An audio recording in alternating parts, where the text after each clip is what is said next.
Você já se sentiu uma fraude? Já se sentiu como se suas conquistas não fossem por merecimento, e sim por mero acaso ou pura sorte? E que um dia todos descobririam sua farsa e realmente saberiam quem você é de verdade? Se você sente constantemente que o que você faz não é o suficiente, você pode ter a chamada síndrome do impostor. E o que é a síndrome do impostor? O primeiro ponto aqui é que não existe um diagnóstico oficial. Não existe a síndrome do impostor, não está classificada oficialmente como uma doença no rol de classificações de doenças psiquiátricas, doenças da mente. Ou seja, as pessoas sentem, ela pode estar presente em quadros como ansiedade, depressão, TDAH, hiperatividade, e inclusive pode estar presente quem não tem nenhum diagnóstico.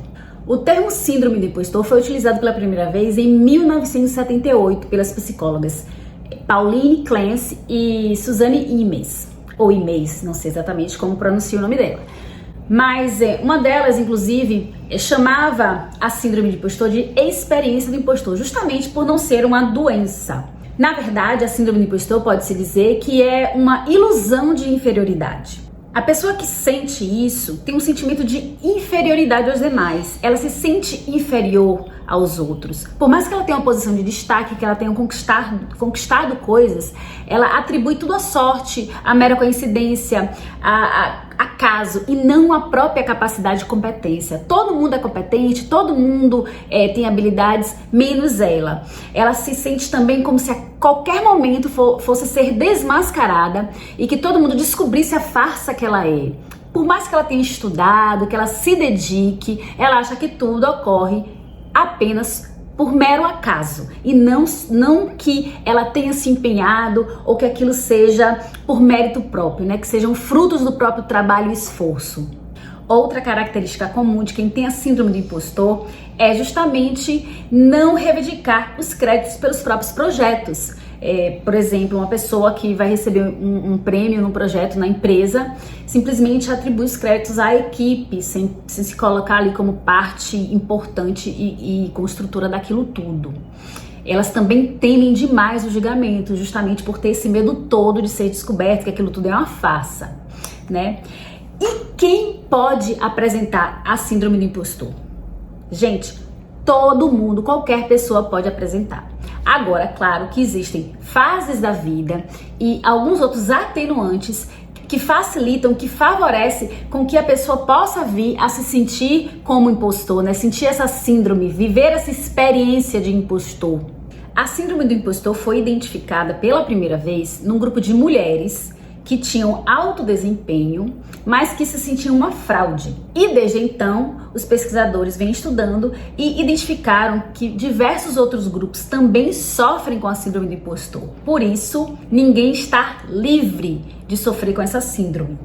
Ninguém está livre de viver essa experiência do impostor. As pessoas mais vulneráveis à síndrome do impostor são as que sofreram com algum tipo de exclusão social, seja étnica, racial ou social, ou então as que sofreram duras críticas durante toda a infância em relação às suas capacidades. E agora, adultas, tudo isso contribui para que elas não sintam pertencimento nessas conquistas. Tem alguns estudos também que apontam que 1 a cada 5 estudantes universitários também sofrem com isso, justamente pelo ambiente, Pela essa questão de você estar sendo avaliado, assim como os atletas que passam por toda essa pressão de avaliação e também de ter que dar o melhor, e ele chega um momento que acha que aquilo ali que ele conquistou foi por mera sorte, por acaso, que não está preparado para aquilo. É justamente esse ambiente competitivo, esse ambiente que as pessoas estão sempre sendo avaliadas, observadas, principalmente os que são atribuídos notas, eles realmente têm mais tendência a sofrer com a síndrome do impostor.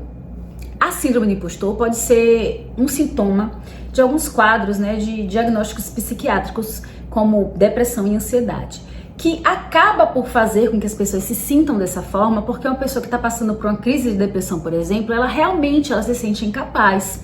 Isso tudo contribui para que ela passe e apresente a síndrome do impostor. Mas também existem fatores psicológicos, A síndrome do impostor é vista como um erro de pensamento. É como se você se colocasse, se visse de uma maneira diferente do que realmente você é. É quando o nosso cérebro faz uma leitura errônea do que acontece ao nosso redor e que acaba desqualificando tudo que é positivo. E tudo isso com base em nossas crenças que já foram criadas, né, que já foram estabelecidas desde a infância. Principalmente as crenças centrais negativas de não merecimento. E o que seria uma crença? Crença é toda a programação neural assimilada ao longo do tempo, principalmente durante a infância. Ela é formada por tudo aquilo que a gente vive, que a gente vê, que a gente ouve, que a gente sente durante toda a nossa infância até a fase adulta, quando as coisas se consolidam. E se você for exposto a um ambiente onde você não recebia elogio, onde sempre era rebaixado, onde sempre apontavam o seu lado negativo, onde sempre eram escrachadas as suas incapacidades e tudo que você fazia, qualquer erro era bem exposto, você não era acolhido, você não era amado, não te colocavam no colo, isso tudo vai reforçando para que você realmente dê valor e só perceba as coisas negativas no mundo. E aí, junto a isso, as suas crenças elas vão sendo formadas pelas coisas que você ouve, que você vê, que você sente, que você presencia. Então, isso tudo também é crescido do que você vê na TV, das músicas que você ouve, das conversas que você participa. Então, se você está num ambiente onde o negativo, ele tem foco, onde o foco é todo no negativo, onde as pessoas elas não dão elogio, não dão palavras de carinho e afeto, é daquela pessoa que fala, menino, tira a mão daí, ai, você não vai conseguir, você é incapaz, que burro, que menino estúpido, nunca consegue nada. Então, realmente, as suas crenças de merecimento, elas estão bem abaixo. Você se considera não merecedor de verdade. E daí é uma das causas dessa síndrome do impostor. Existem estudos, inclusive, que apontam justamente isso, que quando a família tem esse ambiente de competitividade, de estar sempre apontando negativo, de estar sempre criticando, comparando um irmão e outro, realmente as crianças dessa família, elas com muita frequência vão desenvolver na vida adulta a síndrome do impostor.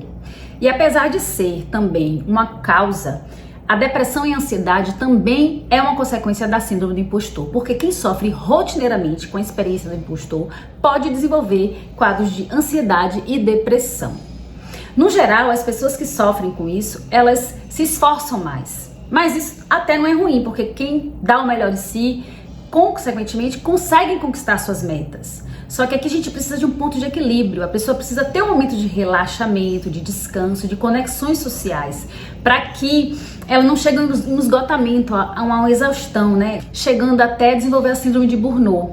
Outra consequência é a procrastinação, porque a pessoa que sofre com a síndrome do impostor, ela teme ser avaliada, ela teme o julgamento. E por conta disso, ela vai adiando indefinidamente as suas tarefas, ela vai empurrando com a barriga até não poder mais, porque ela está evitando ser julgada por terceiros, ser avaliada pelos outros. Ela morre de medo porque ela se sente uma fraude. E se alguém descobrir que é uma fraude, né? Ela se sente que o mundo vai desmoronar. Então ela foge de tudo e o tempo todo fugindo, se esquivando, acaba por procrastinar todas as coisas da sua vida. A longo prazo, a síndrome do impostor pode atrapalhar muito a vida de uma pessoa, porque ela pode acabar se tornando uma verdade.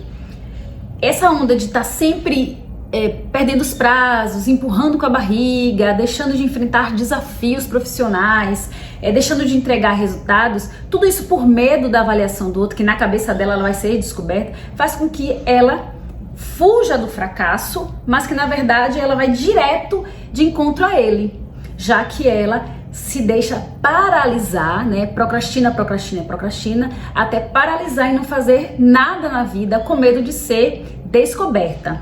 E uma das coisas atualmente que reforça esse quadro, essa experiência do impostor, é justamente as redes sociais. Porque nas redes sociais todos são perfeitos, todos são maravilhosos, as pessoas só vivem coisas boas, sempre estão conquistando. E a gente precisa ter cuidado a nos expor a isso. E também, principalmente, nossos filhos, né? As pessoas que não conseguem ainda ter esse discernimento, essa inteligência emocional de lidar, de ver aquilo ali como parte da realidade, não como a realidade toda, para que não se deixe afetar pela falsa impressão de perfeição que a rede social passa. Bom, e como é que a pessoa deixa de sentir isso? Como é que ela supera essa síndrome do impostor? Como eu disse, ela tem base em crenças construídas desde a infância. Então você vê que é uma coisa que vem de longa data. Não é uma coisa que você sente agora e vai deixar de sentir daqui a meia hora, daqui a um dia. Tem que passar por um processo. E um processo que funciona muito bem é a de reprogramação de crenças. E o primeiro passo para você começar a superar tudo isso e a reprogramar suas crenças é começar a falar, colocar para fora, procurar alguém da sua confiança com quem você converse sobre esse medo, sobre essa insegurança. É colher feedbacks, é pedir que as pessoas falem sobre você. Fala como você está se sentindo e pergunta para ela como é que ela te vê. Pergunta sobre o seu trabalho, sobre o seu projeto, peça a opinião das pessoas e começa a ouvir de verdade, começa a tentar assimilar tudo que é de positivo que as pessoas falam. Outra coisa muito importante são as conexões fora do ambiente profissional, que vão te trazer um ambiente de relaxamento, para que você se desconecte de toda essa cobrança, esteja fora do seu ambiente de trabalho com outros grupos, para que você possa ter essa troca de afeto e ver que realmente existe esse lado na vida das pessoas apontarem o positivo, do elogio, da coisa boa, para que isso venha fortalecendo. E claro, obviamente, você precisa trabalhar o seu autoconhecimento, você precisa ir a fundo para desenvolver a sua inteligência emocional e começar a se fortalecer de dentro para fora. E, obviamente, procurar a ajuda de um psicólogo, né, de um profissional da área, para te ajudar com tudo isso, né? Gostou do vídeo? Ficou claro para você o que é a síndrome do impostor? Diz aqui o que você achou, o que você entendeu, se você já se sentiu assim ou se você já viu alguém se sentir dessa maneira. Comenta aqui embaixo e me diz o que achou. Beijo, tchau!